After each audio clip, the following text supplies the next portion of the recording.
is the EEOC CRA. Today, the Senate will vote to overturn yet another terrible regulation approved during the final days of the Trump administration, a rule that actually makes it harder for victims of employment discrimination to get justice. For decades, the Equal Employment Opportunity Commission, the EEOC, has protected employees against workplace discrimination. If a worker believes they were targeted by their employer because of their age, their sex, their religion, their disability, or any other unlawful basis, their race, the EEOC can conduct an investigation and begin a conciliation process.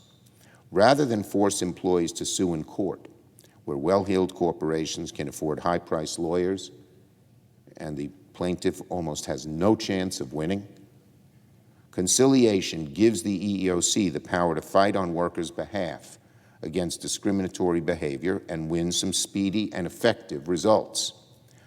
So, of course, the Trump administration, in another example of their callousness, another example where they talk about working people but don't care about them and do things to help them, sort of nastily, almost viciously, changed the rules on conciliation at the EEOC to put a large thumb down on the scale in favor of corporations and against individuals who are discriminated against, or at least who allege discrimination, making it easier for corporations to slow down investigations and even retaliate against workers.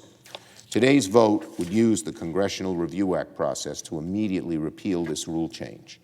At every opportunity, the Trump administration seemingly relished in making life harder for working Americans while stacking the deck in favor of unscrupulous corporations. Now that Donald Trump is president no more, thank God I say, we have a chance to undo this terrible rule and give workers the confidence that the federal government is in their corner. And finally, on Asian hate crimes, I'm delighted the House will pass the Asian hate crime bill today, which passed the Senate last month with overwhelming bipartisan support. Once the legislation is approved by the House, it will go directly to the President's desk. I expect it will be signed into law later this week.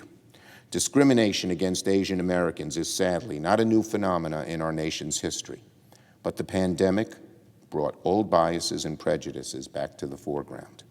This legislation will strengthen law enforcement's ability to detect, deter, and prosecute hate crimes of all varieties, especially hate crimes involving Asian Americans.